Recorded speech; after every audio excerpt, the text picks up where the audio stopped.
50 meters under the Valley of the Kings, past 3 sealed doorways and a staircase cut by hand out of solid limestone, the ceiling of Seti the First's burial chamber is still covered in stars.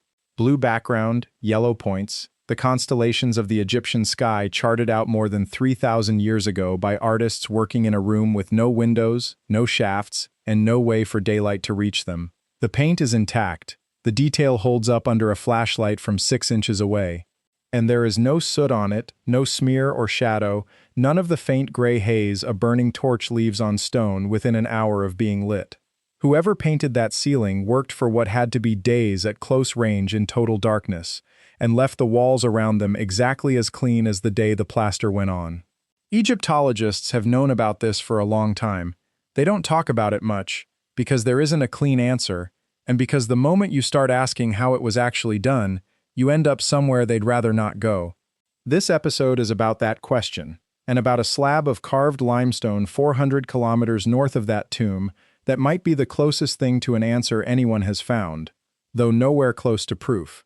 A single hieroglyph, cut into a wall nobody was ever meant to see, that keeps getting read 2 completely different ways by 2 sets of people who have both looked at it closely.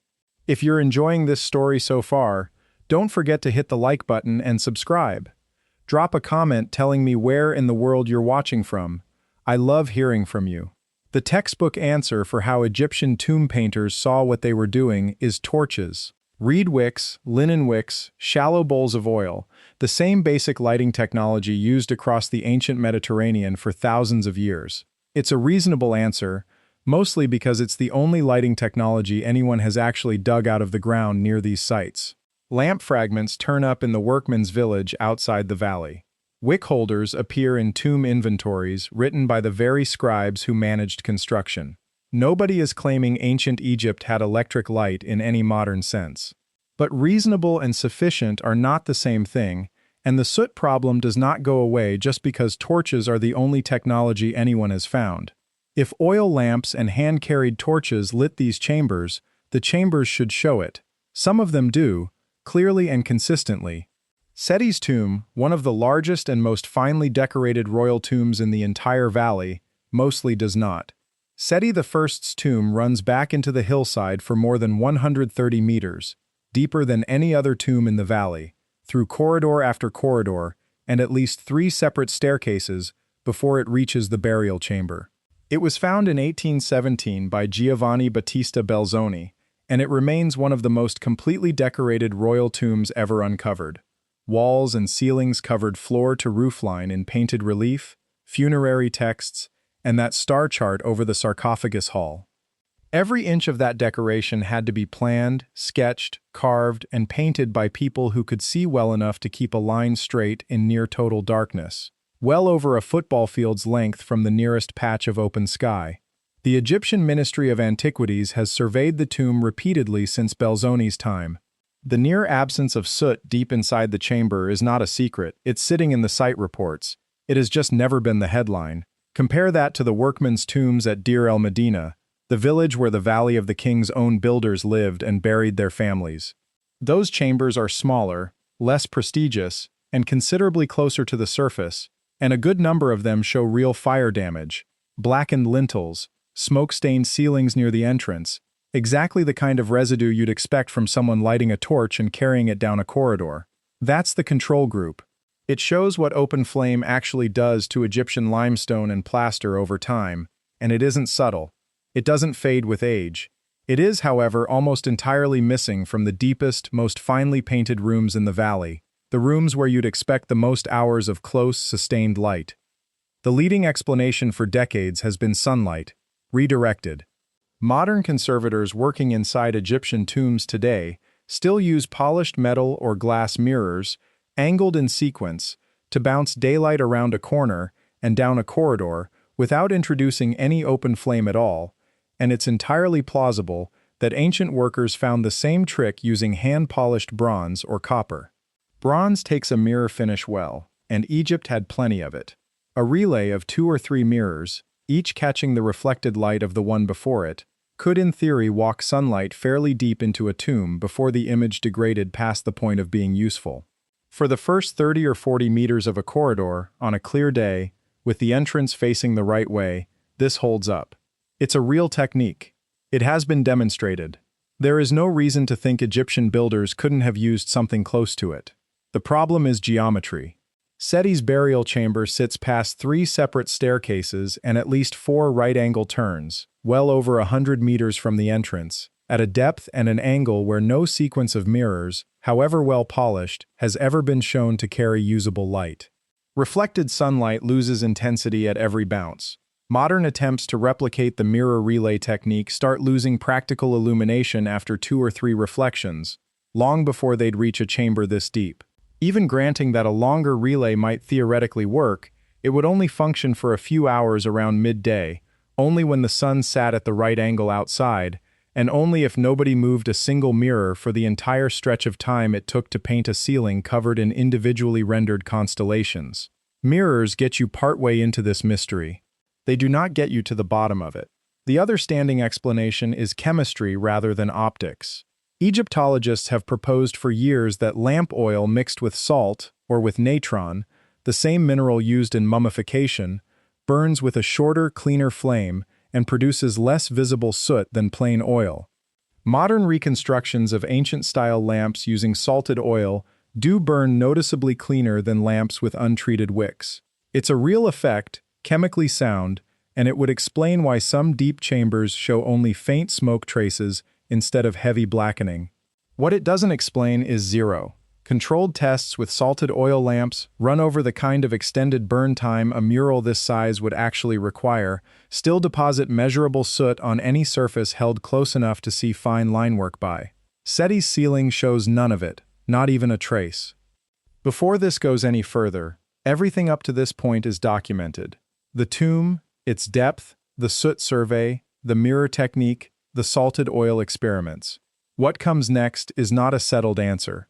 It's a reading of one carved image that a small number of researchers have argued points somewhere the mainstream explanation doesn't reach, and that most Egyptologists reject outright. Both sides deserve a fair hearing, so both sides get one. 400 kilometers north of the Valley of the Kings, under the Temple of Hathor at Dendera, there is a set of 12 crypts built into the temple's foundation, originally sealed behind false wall panels that had to be located and pried open just to find them. They were used to store the temple's most valuable cult objects, kept out of sight, underground, in rooms with no windows and no ventilation beyond a single narrow shaft. One of those crypts, on the temple's southern side, is carved floor to ceiling with fine, precise relief work, done to a standard that took real time and real light to execute properly. Like Seti's tomb, there is no meaningful soot on the walls, and on one panel in that crypt is a carving that has been argued over for more than 40 years, because depending on who you ask, it shows either one of the most common creation myths in Egyptian religion, or something that looks uncomfortably close to a sealed glass tube with a glowing filament sitting inside it. The image itself is not ambiguous in what it depicts, only in what it means. A long, oval, lotus-like shape lies on its side. Inside it, a snake extends the length of the oval on a curving stem that grows out of a jed pillar, the stylized column that represents Osiris's spine and stands, across Egyptian religious art, for stability and endurance. A baboon crouches beneath it in a pose of adoration. A figure holding a pair of knives stands to the side, guarding the scene. Read the way Egyptologists have read it for over a century. This is Harsomtus, a form of the young Horus, emerging from a lotus in a standard rebirth and regeneration scene, the kind of imagery that appears across Dendera and other temples of the same period, in dozens of variations. The surrounding text, the titulary, and the crypt's overall religious function all support that reading. Most Egyptologists consider the question closed. That's the wall, and it's a solid one, built on real philology and a well-documented mythological tradition going back centuries. The crack in it is narrow, but it has been open since the early 1980s, when a science writer and an electrical engineer looked at that same panel and reached a very different conclusion. If you're hooked on this story, make sure to subscribe and turn on notifications so you never miss an upload. Your support means everything and helps me bring you more emotional stories like this one. Their argument, laid out in a small book that circulated through Europe, and later found a wider audience through the same wave of ancient mysteries publishing that popularized the pyramid debates, was structural rather than mythological. Strip the religious labels off the carving, they said, and look only at the shapes. An oval, sealed container, a curved element inside it that runs from one end to the other without touching the sides, the way a filament sits inside a bulb without touching the glass. A cable-like structure running from the base of the oval down into the Jed pillar, which in this reading stops being a symbol of Osiris's spine and becomes something closer to an insulator, holding the assembly off the ground the way a modern high-voltage support does. At the base of the whole arrangement, connected to it, sits a small carved box that some have read as a stylized version of a particular kind of ancient ceramic cell, a sealed container capable of producing a modest electrical charge through a simple wet chemical reaction. None of these pieces alone would draw much attention. Read as one continuous device, the claim is that the carving isn't showing a myth at all. It's showing a lamp. That last piece, the ceramic cell, is not something the two researchers invented from nothing. A real object sits behind it. In 1938, the German archaeologist Wilhelm Koenig, then working with the museum administration in Baghdad, catalogued a small clay jar recovered near the city, roughly 2,000 years old depending on which layer it's dated to, containing a copper cylinder wrapped around an iron rod and sealed with asphalt at both ends. Koenig proposed it worked as a simple galvanic cell. Later experiments filling replica jars with an acidic liquid such as vinegar or grape juice have produced a small but measurable electrical current, somewhere in the range of a fraction of a volt to just under 2 volts depending on the electrolyte used. Most archaeologists today think the jar was more likely a container for sacred scrolls or possibly a ritual object, and doubt it was ever intended to generate current at all. But the object is real. It sits in a museum collection.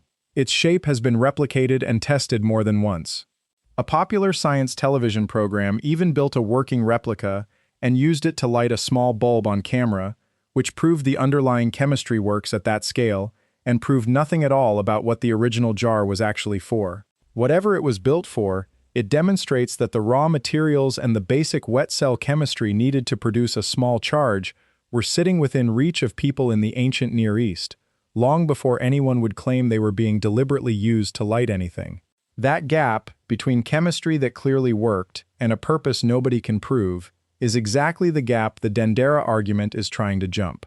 Mainstream Egyptology has answered the Dendera argument directly, more than once, and the response is worth hearing in full.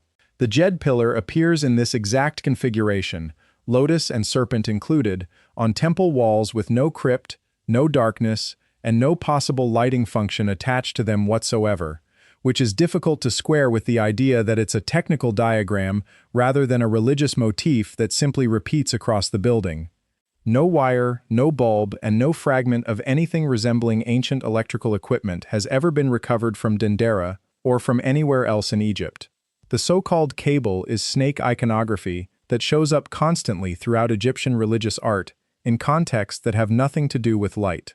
And building a working device from the carving, something several engineers have actually attempted, has never produced anything that illuminates a room for longer than a few seconds. That is a serious rebuttal. It is not a small one, and it deserves to be treated as the strongest version of the mainstream case rather than waved off. The Soot mystery and the Dendera carving are not, honestly, the same kind of problem, even though this video is putting them next to each other. The Soot absence in the Valley of the Kings is measured, photographed, and sitting in official survey data.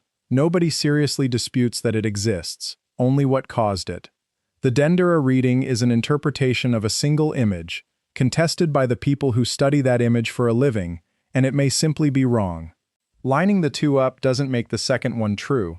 It only means that if someone eventually proves the fringe reading right, there would already be a matching hole in the archaeological record 1,000 years earlier, waiting for exactly that kind of answer. What the rebuttal doesn't fully close is the coincidence sitting underneath both arguments. The tomb builders working in the Valley of the Kings and the crypt carvers working at Dendera never met. They worked more than 1,000 years apart, for different purposes, under different dynasties entirely. And yet both left behind sealed, deep, finely detailed chambers, with almost no trace of the fire that conventional lighting should have required. And one of those two sites happens to contain the single carved image in the entire archaeological record that anyone has ever read as a depiction of flameless light. If the fringe reading of the Dendera panel holds, even provisionally, it stops being a curiosity about one relief in one crypt and starts looking like the missing piece of a much older, much wider problem. A lighting method that let artists work for days at a stretch in total darkness without blackening a single wall, used in the Valley of the Kings 1,000 years before anyone at Dendera carved its likeness onto a crypt wall, whether they meant to record it or not. Nobody has ever recovered a working example.